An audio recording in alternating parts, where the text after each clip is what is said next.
Guys, it seems like the truth is stranger than fiction and everything is upside down, especially with Donald Trump's latest move inside of Syria. And in this video, we will take Donald Trump's announcement and show you how everything he said about these latest airstrikes is an absolute complete lie. And even as a Donald Trump supporter, I believe after watching this video, there's no way you could support him after this. If you think I'm wrong, prove me wrong. Watch this video and engage with me in the comment section below. But this video will also be important for people out there to counter the propaganda networks and the bloodthirsty mainstream media that is trying to convince the American people that this move is somehow justified and that there needs to be a bigger conflict inside of Syria, which is utterly insane. All right, now to get started here, let's look at Donald Trump's first announcement when it came to these Syria strikes, point by point. On Tuesday, Syrian dictator Bashar al-Assad launched a horrible chemical weapons attack on innocent civilians. Okay, first point. How do we even know it was the Syrian government that did this chemical attack? There was no investigation. There is no evidence provided to the American people. And before the gas even settled, before people could even find out who was behind this chemical attack, Donald Trump just launched these Tomahawk airstrikes. It made no sense for the Syrian government to use chemical weapons, especially on the eve of peace talks. And the previous announcement by Donald Trump's administration a few days ago stating that they are no longer interested in regime change inside of Syria. Why would Syria and Bashar al-Assad jeopardize its existence when they were clearly winning the war against the rebels, and all they had to do is wait it out until they defeated them and would be able to exist as a state? We even know from the 2013 chemical weapons attack that it was not Assad, but Syrian rebels that have used chemical weapons before inside of Syria, according to UN officials. Donald Trump essentially believed on non-existing evidence that was given to him by the same intelligence agencies that told us that there was weapons of mass destruction inside of Iraq, and for some reason he believed them. The Russians' explanation for this recent chemical attack makes more sense, since they are stating that it was rebels who were hoarding chemical weapons in a depot that then the Syrian government did bomb, therefore releasing the chemical weapons into the environment and causing this chemical weapons attack. That to me is a lot more plausible than the Syrian government deciding, you know what, well, since we're almost done with defeating the rebel groups inside of Syria, let's make a really disastrous move that will jeopardize everything. Continuing on. Assad choked out the lives of helpless men, women, and children. It was a slow and brutal death for so many. Even beautiful babies were cruelly murdered in this very barbaric attack. No child of God should ever suffer such horror.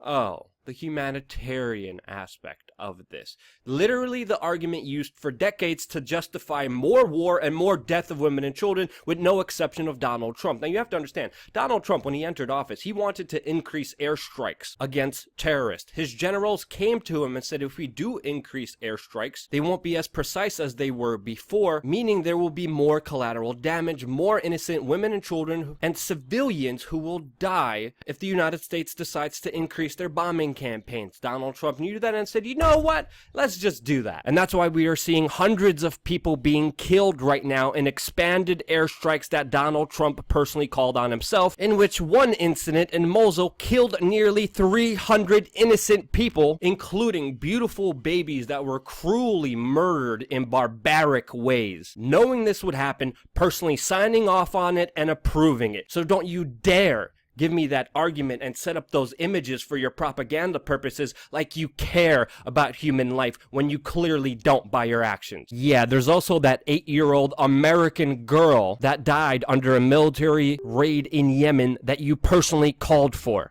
It is in this vital national security interest of the United States.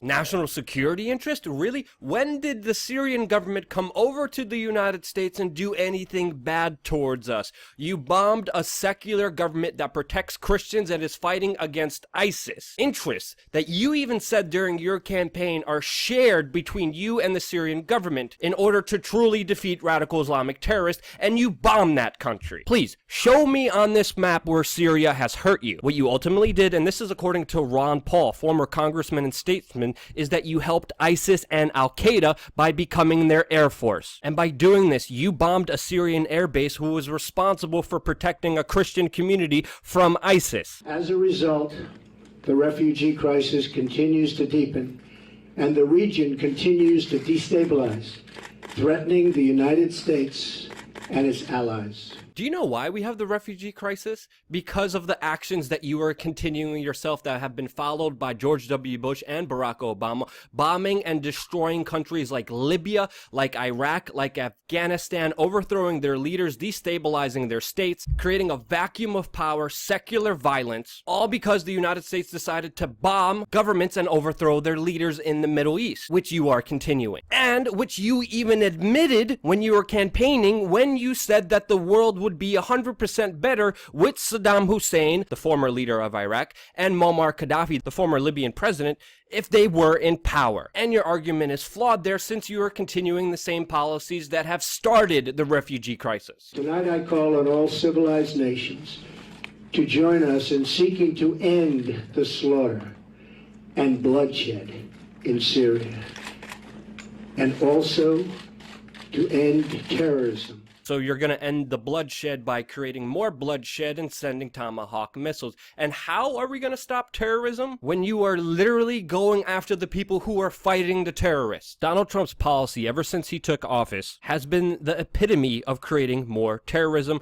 especially with the countries he has aligned himself with. Israel, which ISIS has never attacked, fully supports President Trump's decision to bomb Syria. So does Bahrain, one of the biggest countries that sponsors global terrorism, as well as receiving praise from Saudi Arabia, who, even according to Donald Trump when he was campaigning, is a major sponsor of terrorism all around the world. Saudi Arabia is the chief exporter of Wahhabism, extremism, and financer of global terrorism. Donald Trump's foreign policy, ever since he took office, has been cozying up with countries who are directly responsible for the exporting of global terrorism. Meanwhile, making enemies out of Iran, out of Syria, out of Russia, who have been fighting against them. And that is all a part of the plan, since he filled his cabinet with CFR globalists who are hell-bent on starting a war with Russia, and meanwhile were the same people supporting the Syrian rebel groups and Islamic terrorists against President Bashar al-Assad all the way back in 2012 when Barack Obama secretly authorized the financial and military support of these radical groups. We pray for the lives of the wounded and for the souls of those who have passed. And we hope that as long as America stands for justice, then peace and harmony will, in the end, prevail. Good night, and God bless America and the entire world. Excuse me, but what the pluck happened to make America great again and make America first? Because as Donald Trump has said himself in 2013 when Barack Obama wanted to do what he just did, he said, quote, "What will we get for bombing Syria besides more debt and a possible long-term conflict? Obama needs congressional approval." Is everyone seeing how incompetently our country is being run by watching this mess with Syria? Our leaders don't know what they are doing. Oh, and this one's my favorite. September 5th, 2013, Donald Trump said, quote, "Again, to our very foolish leader, do not attack Syria. If you do, many very bad things will happen, and from that fight, the U.S. gets nothing." From August 31st, 2013, when talking about Barack Obama trying to bomb Syria, he said, quote, "Be prepared. There's a small chance that our horrendous leadership could unknowingly lead us into World War III. And this is only his announcement for this. There's more information coming to light showing you how everything he said is absolutely filled with lies. The mainstream media is still pushing this propaganda, calling for more airstrikes, calling for a full invasion of Syria.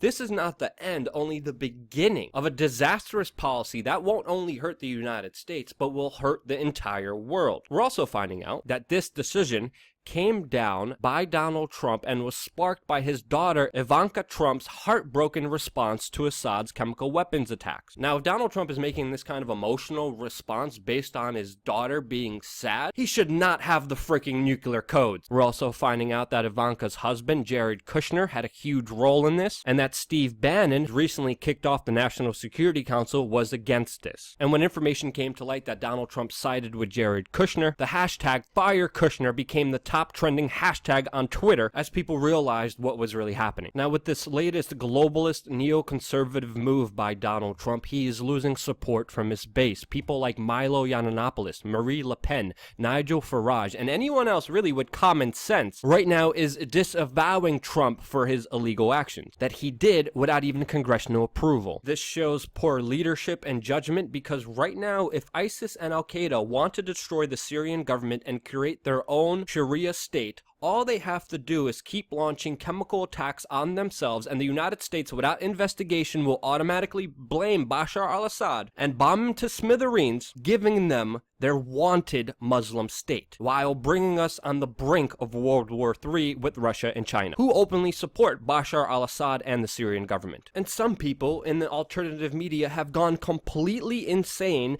and they're making up fake games of 4D chess in order to justify this idiotic move by Donald Trump. I'm hearing people saying, well, it's just a slap on the wrist. Well, this is only just going to happen once, and if he only just does this once, it's going to be okay. And no, you are being tricked, since the United States is warning of more missiles after this latest military strike. You're missing the bigger picture of how Donald Trump has filled his cabinet with globalist CFR members who are hell-bent on war with Russia. And we are seeing their plan finally being carried out and continued from the previous administrations that have ultimately created world chaos. There is no excuse for what Donald Trump has just done. You could hold on to hope for however long you want, but that hope is meaningless, especially with all the evidence provided and everything that Donald Trump has done with the buildup of this direct move, which we are seeing will be a clear escalation, a clear policy of moving forward, of neoconservatism, globalism, and ultimately not making America great again. People need to wake up and understand the reality of the situation, because only when we truly wake up and see the problem in front of us are we then only able to solve it. And I hope deep down we will, but it starts with first facing the truth. If this video resonated with you, share it. If you have any points that prove me wrong, please comment in the section below, and I will pay close attention to it and not only offer you my honest feedback, but an open mind to fully understand this entire situation. And to end this, I want to thank everyone from the bottom of my heart for going to patreon.com/wearechange and giving as little as $5 per month, making sure we could continue, making sure we could operate as an independent news team, especially during this latest crush of YouTube demonetization that has taken away 3/4 of our income. You are more important than you ever were before. Thank you from the bottom of my heart for supporting us, watching, and being a part of this very important discussion.